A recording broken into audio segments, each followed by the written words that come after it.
Oh, hey, here I am, and hope you're here with me too. This video is coming out rather late, and that's mostly because I don't know when my autism or depression or anxiety are going to kick in, and today it kicked in real hard, and I pretty much stayed in bed all day, but I'm still going to bring out this video because I feel like I need to. But if you're here and you're watching this video right now, you're here for the same reason I am, and it's called COVID-19 or the coronavirus. This whole video is actually part of the Hope from Home digital fundraising event, which you probably might have seen from the opening image, but that's what we're here for. And any and all funds that this video and any other videos helps to raise will be equally distributed between United Way Worldwide, United Nations Foundation, and Red Nose Day. And it's their critical work that which addresses health and food insecurity and economical challenges that this global pandemic is affecting. This virus has already affected tons of people already, and there's unfortunately more to come. Some people don't see this as a big deal because they're young and healthy and haven't had any serious medical issues in their lives so far. And that's great. Technically, I'm one of them, even though I could lose some weight. But, no serious medical issues. I've not had surgery, not any of these problems. However, it's not just about a single person anymore. The impact of COVID-19 is far more reaching than most people realize. And let me just lay out some of the statistics for you. According to Johns Hopkins University, there are more than 1 million cases of coronavirus globally, and this was as of a couple days ago. 6.6 million people filed for unemployment in the last week in the United States alone, shattering the previous record of 3.3 billion reached just week before. And this is happening because people are having to quit their jobs due to coronavirus shutting everything down and us needing to socially isolate ourselves. Over 1.5 billion students, which is around 90% of all students, are now out of school as this virus affects more than 188 countries, according to UNESCO.org. Now, before the virus hit, some of the statistics that we had to be concerned with, and the only statistics we had to be concerned with, was that 1 in 9, which equals to around 850 million people already faced hunger. Just in the U.S., 37 million people are food insecure, including 11 million children. And just so you know, food insecurity here means that you're in a state without reliable access to a sufficient quantity of affordable, nutritious food.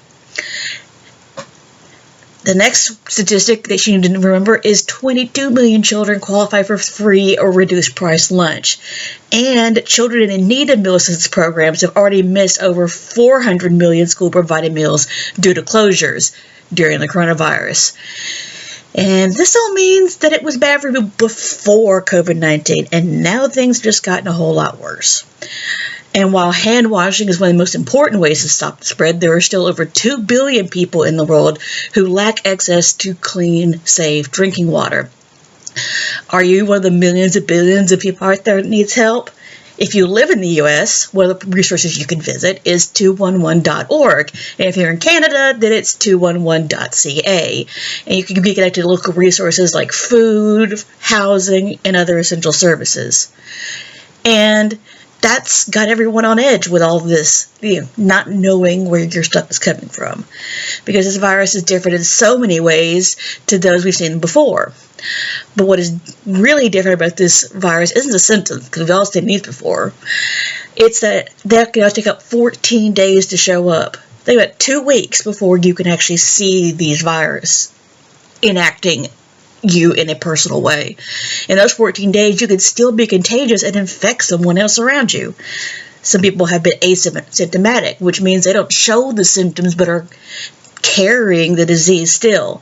So you might not know you are ill until it hits you or someone around you. And just what are the symptoms? According to CDC.gov, the most common symptoms people may experience are fever, tiredness, and a dry cough. Around 80% of people can recover from this disease without needing special treatment. However, this disease, as we know, can be serious and even fatal. Older people and people with other medical conditions such as asthma, diabetes, or heart disease may be more vulnerable to becoming severely ill. In my case, to make this on a more personal note, my mother, whom I still live with, is one of those higher risk individuals, so I have to isolate myself even more, because if I get the symptoms and either show them within 14 days or become one of those asymptomatic people who never show the symptoms, she could still get it. Now, maybe you're watching the news or seeing information about this on the internet, but there are a few things that need to be repeated about how regular people who aren't doctors or millionaires can help battle against the spread of this virus. There are 5 steps you can personally do. 1. Stay home as much as you can. Find a way from work from home if you can. Don't go out to a park, grocery store, library, or parties. Leave the house only for essential matters. What's essential here? You've run out of food, medication, supplies like toilet paper, which we seem to have a lack of in America at this moment. Not sure why. Or you're sick and you go see a doctor. If you're a high-risk person or live with a high-risk person, don't go out. Call on somebody else to pick up things for you and leave them outside for you to get. Don't have direct contact with them. Don't breathe their same air. Let them walk away before you bring the groceries in, and then clean off the groceries or medicines or whatever first and throw everything else away, because they may be bringing in that virus into your house. If you have to go out, stay your distance. Stay at least 6 feet away from people, and don't take your kids or your mother or your friends with you. You need to go alone. And wash your hands off. And I've already said before that this is one of the biggest ways to prevent the spread. But as you go outside, wash your hands. Did you just eat? Wash your hands. Do you hug someone? Wash your hands. And there's also a proper way, according to the CDC, to wash your hands.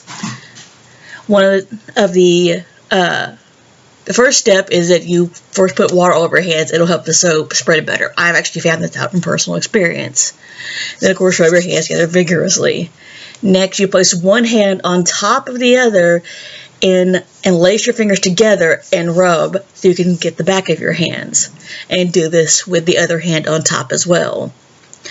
Next, hook your hands together as if you were singing in a choir and clean the backs and top and tips of your fingers, as well as getting under your nails. 5th, rub around both of your thumbs on all sides. 6th, lather around your wrists as well, because that is where you can also carry some things, because your sleeve could actually hit there. Once this is done, you can rinse thoroughly and turn off the water with the rag, and dry your hands using a disposable towel, like a paper towel. With all the hand washing you should be doing, also consider using a lotion to keep your hands from getting dry and cracking. These can be painful in a place that bacteria could enter your system if they come into cuts. Number 4, cover your cough. Don't do this with your hands. If you have tissues or a towel or long sleeves, cough into your elbow. Do it there, not out into the air. Are you sick? Call ahead. If you're sick, don't go to work or an event. Call until you can't be there. Honestly, at this point, the event or work, unless your job is considered one of the essential ones, should be canceled or closed anyway. If it's not, stay home. There's no need to get out there. Now, maybe you might have some mild symptoms of COVID-19. What can you do? What can you do? Should you rush off to the hospital? No. You can actually stay at home unless you have severe symptoms. But what can you do then? There are certain self-care treatments you can do for your mild symptoms. You get plenty of rest and sleep. Sleep warm. Turn that fan off. Get yourself a few more blankets on that bed. Drink plenty of fluids. And use a room humidifier or take hot showers to help ease a sore throat and a cough. And do this until your symptoms go away or decrease. If your symptoms get worse or you have trouble breathing, immediately seek medical care. Call them in advance, tell them you're coming, and if you've recently traveled and what contact you've had with others and whether they've traveled, and so on and so forth. They need to know how and where this thing came from. Now that I've gone through all the scary stuff, what's next? Some people out there are saying it's just not as bad as they're making it out to be. Others are still going on with their lives like before. So they're treating us like time off of work or school, like spring break. People have seen the news reports, people going off to Florida and having fun. Hate to break it to you, but it's really not. This is serious and will only get worse if you don't take precautions. But got bored kids in the house? Play games with them. Create new ones. Being at home, you now have direct access to internet through any number of devices that we all carry. There's certain to be a number of indoor activities you can do with your children that keeps them away from others. Teens mad they can't go out and see their friends or boyfriends or girlfriends. Again, see the internet. There are so many devices that allows you to talk with one another without being in the room with them. There's Skype and Zoom for group chats. And Zoom right now is being used for a lot of school activities and also for church meetings. Also for all your therapy appointments. It's great to go do. If you're a video gamer and you game on your computer, much like I do, try out Discord to game with your friends across distances without breaking up the phone bill. I also do that when I'm playing PlayStation 4 games with one of my best friends. While it's not the same thing as seeing them face to face, it will keep you and your friends and your family safe until this whole virus has gotten under control. Now it's the time for everyone to dig out those hobbies at home that you never had the time for before. Eventually all the dishes and rooms will be clean, all the bills will be taken care of. Start that painting, do a puzzle, look up an online workout class, or even take that time to learn how to speak a new language. Anything you could think of, you can likely find a group, a video, or a website to fill those needs and wants. Now here's where I kind of go off the script from what others might be doing to put my autism bent on it, because my website is primarily dealing with autism, and from my perspective as somebody who has Asperger's syndrome. For various members of the autism community and population, we really didn't have to change our lifestyles all that much to bring social distancing into our lives. Many of us haven't had a job for a while or ever, and now it seems like the type of time we go, yay, for being an introvert. However, just because we're more okay being alone doesn't mean we're going to be okay always being alone. This is something I've become aware of recently. I already had depression and anxiety before all of this hit, so it took me a bit longer to realize this. Some of you may be there already. But now is the time where you might start feeling lonely, which is unusual because you have the mindset of seeing you always at home. However, you start to remember all the small and short times you were part of a face-to-face, one-on-one interaction with someone else. Whether it was outside your home or in, you will remember and it will start to affect you. You might find yourself becoming upset more easily, that you've got trouble falling or staying asleep. Maybe there's activities you've been enjoying doing during this essential apocalypse you're not enjoying and doing so much anymore. These are things that are happening even to people who aren't on the spectrum, so you have to be aware of that just as much as the rest of the world. You could find ways to connect, though. Find ways to change up your daily routine in ways that doesn't upset your mental balance. I know for people with my type of autism that change is one of the most difficult things to deal with, and it can make us difficult to be around. The best thing anyone can do right now is reach out through social media. Interact over phone calls with people. Add something that's new to your routine each day so you don't get the feeling of it being repetitive and boring. Boring means you won't keep doing it. Make sure you take care of your mental health just as much as we also take care of our physical health now. Both are connected to one another.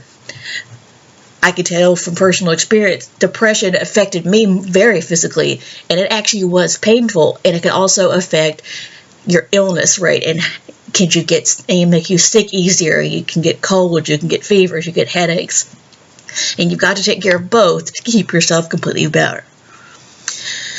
Now, the best thing I can say, if you're feeling hopeless, lost, or lonely, reach out to someone, even if it's just one person. Heck, you can reach out to me on Twitter or on Facebook or on YouTube if you need to. But at a minimum, find one person you can talk to and let them know how you're feeling, whether it's emotionally, mentally, or physically, or all three if you're feeling like really gung-ho for it. Just know that right now we're all together in this, and we only will beat coronavirus if we do our parts and work together. And that's where your help from home will make the Hope from Home movement gain traction. Maybe you might be wondering where your money will go or how it will be spent, or maybe you have very little and feel as though you won't have enough to be a help of anybody. It's time for a few more figures of what a little money can do to those in need. Just $1 donated can help provide at least 10 meals secured by Feeding America on behalf of local member food banks. $5 can provide a child in need with remote homework help and mentoring. You add another dollar to that, you get $6. And that can provide food from a food pantry to someone in social isolation, like maybe your elderly neighbors or somebody who is likely easier to be sick. $25 can provide a ride to a healthcare appointment for someone who doesn't have access to transportation. $50 can provide diapers for a baby for 1 month and can also buy 10 protective reusable aprons for health workers. $100 can buy 75 boxes of surgical masks for health workers that have 50 masks in every box. And as you know, those are in short supply right now. $250 can provide fuel for an outreach van for 1 week, which would help hundreds of homeless young people get into a safer environment. $500 can buy 168 protective hooded coveralls for healthcare workers. $1,000 can buy 1,041 protective goggles for health workers. And $2,500 can buy 100 digital thermometers. So whether you have the ability to spend a little or a lot, your dollar can make a difference. Or you can do it this way. If you have 25 friends and you all donate a single dollar to this cause, then together you've already given enough money to get someone the health care they need for 1 day. And that's something that might just save someone's life. If you want to donate to this amazing cause, I provided the various links you'll need down in my description box. Take a look there now or later to check it out. Eventually, though, this will all come to an end. Eventually, this will be a story we talk about with our friends, and later on, our kids or grandkids. In the same vein, our parents or grandparents talked about a war or the Great Depression. It would all come to an end and life will carry on. In the words of Ian Malcolm from Jurassic Park, life will find the way. So, find your way whether you are dealing with a mental disability or not. I think now is the time we need to check in with one another the most.